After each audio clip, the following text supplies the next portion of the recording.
Party నేత అలాగే మాజీ ముఖ్యమంత్రి నల్లారి కిరణ్ కుమార్ రెడ్డికి భారతీయ జనతా పార్టీ పెద్దలు భారీగా గుడ్ న్యూస్ చెప్పబోతున్నారని, ఆయనకి త్వరలో రాజయోగం పట్టబోతుంది. తెలంగాణకి ఆయన్ని గవర్నర్‌గా భారతీయ జనతా పార్టీ పెద్దలు ప్రకటించే అవకాశం ఉంది అంటూ ఒక వార్త ఇప్పుడు సోషల్ మీడియా వేదికగా చక్కర్లు కొడుతున్న నేపథ్యంలో ఈ అంశం మీద మనం విశ్లేషణ చేసుకునేటువంటి ప్రయత్నం చేద్దాం. ప్రస్తుతం మనతో పాటు ఉన్నారు తెలుగుదేశం పార్టీ అధికార ప్రతినిధి పూలపాటి శ్రీనివాస్ చౌదరి గారు. ఆయనతో మాట్లాడదాం. సార్ నమస్తే అండి. నమస్కారం సార్. నల్లారి కిరణ్ కుమార్ రెడ్డి గారు మొన్న జరిగినటువంటి సార్వత్రిక ఎన్నికల్లో రాజంపేట పార్లమెంటు స్థానం నుంచి ఆయన ఓడిపోయినప్పటికీ భారతీయ జనతా పార్టీ పెద్దలు ఆయనకి భారీగా ఒక ఆఫర్ ఇవ్వబోతున్నారని, ఆయనకి త్వరలో రాజయోగం పట్టబోతుందని, తెలంగాణకి ఆయన్ని గవర్నర్ గా ప్రకటించబోతున్నారు భారతీయ జనతా పార్టీ పెద్దలు అంటూ ఒక వార్త ఇప్పుడు సోషల్ మీడియాలో చక్కర్లు కొడుతూ ఉంది. దీని మీద మీ విశ్లేషణ ఏంటండి? తప్పకుండా మొదట మీకు టీవీ ప్రేక్షకులకి ఆ తరఫున తెలుగుదేశం పార్టీ మొదటి నమస్కారాలు. మీరు అన్నట్టు ఉమ్మడి రాష్ట్రం అభివృద్ధి ఆంధ్రప్రదేశ్ కి ముఖ్యమంత్రిగా ఉన్నారు. విభజన సందర్భంగా ఎన్నో ఆటుపోట్లు ఎదుర్కొన్నారు. కాంగ్రెస్ పార్టీకి అప్పట్లో బాగా విరవిధేయులు. ఎవరు ఎక్స్పెక్ట్ చేయని విధంగా రాజశేఖర్ గారు చనిపోయిన తర్వాత, రోసే గారి తర్వాత కిరణ్ కుమార్ రెడ్డి గారు లాస్ట్ లో ముఖ్యమంత్రి ఇవ్వడం అనేది వాళ్ళ పార్టీలో ఉన్నటువంటి సీనియారిటీస్ అలాగే అన్ని పక్కన పెట్టి వారి ప్రతిభను దృష్టిలో పెట్టుకొని ఆ రోజు ముఖ్యమంత్రిగా ఇచ్చారు. సరే, రాష్ట్రం విడిపోయిన తర్వాత తను కొద్దిగా రాజకీయాలకు దూరంగా ఉన్నారు. అయితే ప్రజా జీవితంలో గడుపుతున్న నల్లారి కిరణ్ కుమార్ గారు వాళ్ళ ఫాదర్ కూడా గతంలో ఎంపీగా ఉండేవాళ్ళు. మళ్ళా వాళ్ళ రాజకీయ వారసులుగా కిరణ్ కుమార్ రెడ్డి గారు వచ్చారు. సో ఆయన కలిగిరి దగ్గర చిత్తూరు జిల్లా ఉమ్మడి జిల్లాలో ఉండే వ్యక్తే, మాకందరూ కూడా సుపరిచితం. అయితే చాలా సమ్యులు, మితభాషి, అలాగే స్పోర్ట్స్ ప్లేయర్ కూడా. ఆయన గతంలో క్రికెట్ ప్లేయర్. బహుశా ఆయన సమకాలీకులు బాలకృష్ణ, చిరంజీవి ఇలాంటి వాళ్ళతో వాళ్ళు క్రికెట్ ఆడుకునే వెంకటేష్ వాళ్ళ బ్రదర్ వాళ్ళంతా కూడా ఎంతో సమకాలీకులు. అదునుద్దీన్ కూడా బహుశా వాళ్ళ టీంలో ఆయనతో కలిసి ఆడినట్టు నేను విన్నాను. స్పోర్ట్స్ లో కూడా మంచి పేరు ఉన్న వ్యక్తి.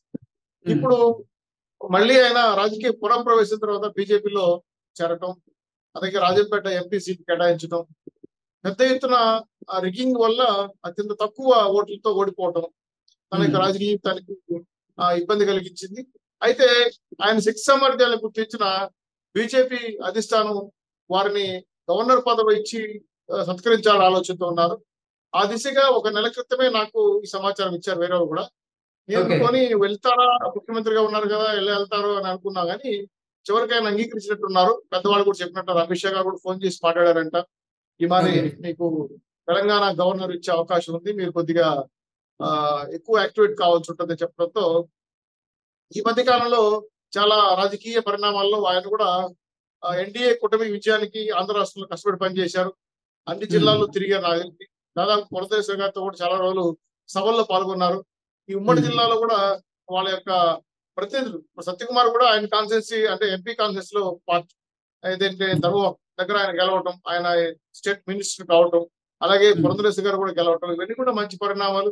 సో బీజేపీ దక్షిణ భారత రాష్ట్రంలో ఈరోజు ఆంధ్ర రాష్ట్రాల్లో గతంలో లేని విధంగా ఎన్నికల్లో పుంజుకుని దానివల్ల మరింత వాళ్ళ పార్టీని డెవలప్ చేసుకోవాలి, అలాగే వచ్చిన నాయకులకి తగిన గౌరవం ఇవ్వాల ఉద్దేశంతో ఈరోజు కిరణ్ కుమార్ కి ఈ ఆఫర్ ఇచ్చారు. ఈ ఆఫర్ తో వాళ్ళ పార్టీ పరంగా ఆయన రాజకీయ జీవితానికి మరింత గ్రోత్ కనబడుతుంది. భవిష్యత్తులో ఆయన మరింత కీలక పదవులు, గవర్నర్ పదవి అయిన తర్వాత మళ్ళీ ఇప్పుడు తమిళసాయి గారు ఎలా అయితే ఎంపీకి వెళ్ళారో అలాగే మళ్ళీ రాజకీయ పునఃప్రవేశం చేసే అవకాశం ఉంది. కాబట్టి టోటల్ గా చిత్తూరు జిల్లా యొక్క ఇంపార్టెన్స్ ని పెంచుతున్నారు. అది గవర్నర్ కావడం అనేది మా జిల్లా వాసిగా మేము కూడా సంతోషిస్తున్నాం. రెండు, ఆయన ఉన్న రాజకీయ అనుభవంతో బాగా పరిపాలించగలరు, గవర్నర్ గారిని నిర్వహించగలరు, అలాగే ప్రజా సంబంధాలు కలిగిన వ్యక్తి కాబట్టి రాజకీయంగా అన్ని భాషలు మాట్లాడే వ్యక్తి, గతంలో ముఖ్యమంత్రిగా ఉన్న వ్యక్తి, పాలనాపరమైన దక్షత ఉన్న వ్యక్తి కాబట్టి తెలంగాణ లాంటి చిన్న రాష్ట్రాన్ని గవర్నర్ గా ఎంచుకోవడం అనేది మంచి శుభపరిణామం. వారికి నిజంగా అటువంటి పదవి దక్కితే మాత్రం మా జిల్లా వాసులు సంతోషిస్తారు. ఆయన కూడా భవిష్యత్తులో రాజకీయ ప్రవేశానికి అలాగే భవిష్యత్తు రాజకీయానికి మంచి పునాదిగా ఉంటుందని మేము భావిస్తున్నాం. ఇది వాళ్ళ కుటుంబ రాజకీయాల్లో చాలా అద్భుతమైన పరిణామాలు కంటిన్యూ జరుగుతున్నాయి. కాబట్టి వారి యొక్క తమ్ముడు కూడా ఈరోజు ఎమ్మెల్యే, తెలుగుదేశం పార్టీలో ఎమ్మెల్యే గెలవడం జరిగింది. వారు కూడా సీనియర్ నాయకులు, పీలేరు కాన్స్టిట్యున్సీకి అబ్జర్వర్ గా ఉన్నారు, మళ్ళీ ఇప్పుడు ఎమ్మెల్యే అయ్యారు. టోటల్ గా ఏంటంటే వాళ్ళ కుటుంబం అంతా రాజకీయ నేపథ్య కుటుంబం కాబట్టి ఖచ్చితంగా వారికి న్యాయమే గవర్నర్ పదవి ఇవ్వడం, దాన్ని మరింత చకచక్యంగా ప్రజల మెప్పు పొందే విధంగా బీజేపీ వారికి నచ్చే విధంగా పరిపాలిస్తారని వారికి మీ ద్వారా ముందుగానే శ్రీనివాస్ చౌదరి గారు నిన్న మొన్నటి వరకు కొన్ని వార్తలు సోషల్ మీడియాలో చక్కర్లు కొడుతూ వచ్చాయి. ఎన్డీఏలో తెలుగుదేశం పార్టీ కీలక పాత్ర పోషిస్తున్నటువంటి నేపథ్యంలో తెలుగుదేశం పార్టీకి 2 గవర్నర్ పదవులు దక్కబోతున్నాయి అంటూ కొన్ని వార్తలు వచ్చాయి.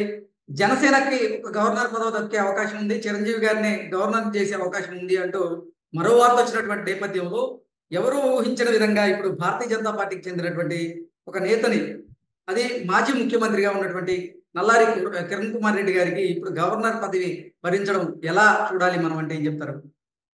కానీ ఎన్డీఏలో ఉన్న ముఖ్యమైన సీనియర్ నాయకులకి గతంలో చర్చలు జరిగాయి. కానీ చిరంజీవి గారు సున్నితంగా నేను రాజకీయాలకు దూరంగా ఉన్నాను, నేను నా ఇండస్ట్రీస్ వరకు చూడటం లేదని సున్నితంగా తిరస్కరించిన సంఘటన ఇంటర్నల్ గా మాకు తెలిసిన సమాచారం. వాళ్ళు ఆల్రెడీ పద్మవిభూషణ్ అవార్డులు అలా సినిమాలు బిజీగా ఉన్నారు వ్యాపార రీత్యా. గతంలో నేను సెంట్రల్ మినిస్టర్ గా కూడా పనిచేశాను కాబట్టి నాకు ఆలోచన లేదని మెత్తగా చెప్పడంతో తర్వాత మళ్ళీ బీజేపీలో ఉన్న సీనియర్ నాయకులు వైపు ఆలోచించారు.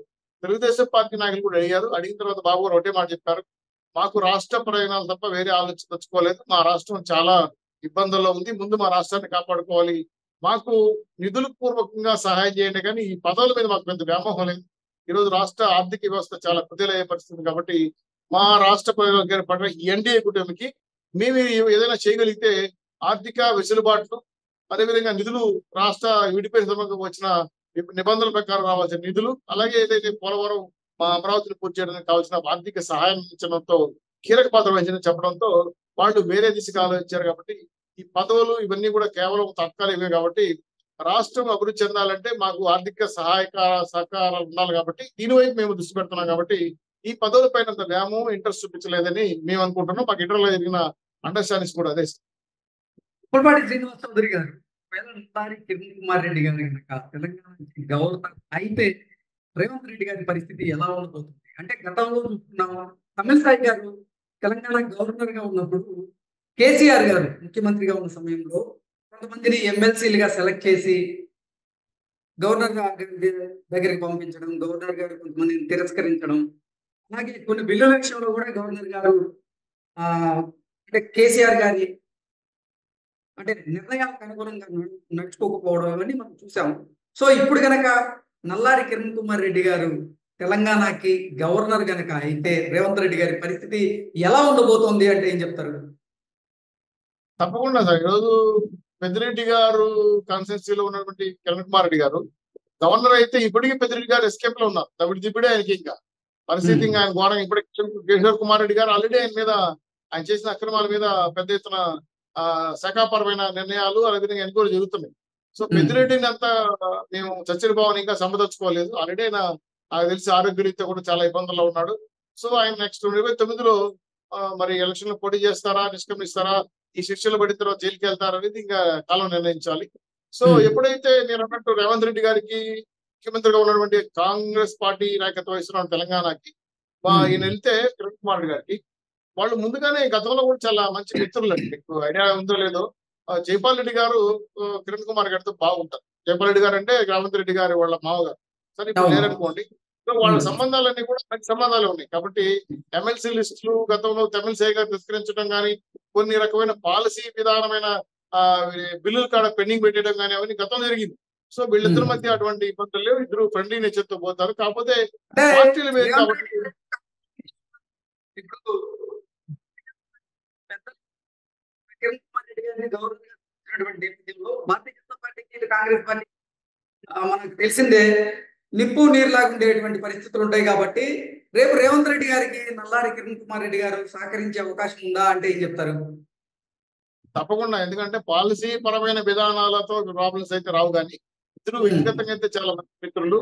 కాకపోతే భవిష్యత్ పరిపాలన సంబంధించిన విషయాలు నియమ నిబంధనల ప్రకారం పోతారు. ఎందుకంటే పార్టీలు జెండాలు వేరు కాబట్టి, గవర్నర్ పార్టీలకు అతీతంగా పనిచేయాలి కాబట్టి. కానీ ఈ రోజున్న పరిస్థితుల్లో ఏ అధికార పార్టీకి ఉంటే ఆ అధికార పార్టీతో ఉంటున్నారనే ఫీలింగ్ గవర్నర్లు ఉన్నారని నాడు ఉంది. దానికి విరుద్ధంగా ఈరోజు మన రేవంత్ రెడ్డి గారి గవర్నమెంట్ ఇబ్బంది పెట్టకుండా కిరణ్ కుమార్ గారు సర్దుబాటు ధోరణితోనే వెళ్ళి ఇటు ప్రజల మనసులను అటు ప్రభుత్వ అధికార పార్టీ మనసులు గెలిచే అవకాశం ఉంది. కాబట్టి పరిపాలన దక్షత కలిగిన వ్యక్తి కిరణ్ కుమార్ గారు. ఎవరిని ఇబ్బంది పెట్టి నొప్పించే మెంటాలిటీ ఉండే వ్యక్తి కాదు. సామరస్యంగా యాజ్ పర్ నిబంధనల ప్రకారం పోయి పాలసీ పరంగా నిర్ణయాలు తీసుకుంటాడు. గతంలో కూడా మీరు గమనించలేదు, పెద్ద ఎత్తున సమైక్యాంధ్ర ఉద్యోగం జరిగేటప్పుడు చాలా తెలివిగా టెక్నికల్ గా మెయింటైన్ చేస్తూ పరిపాలన సాధించాడు.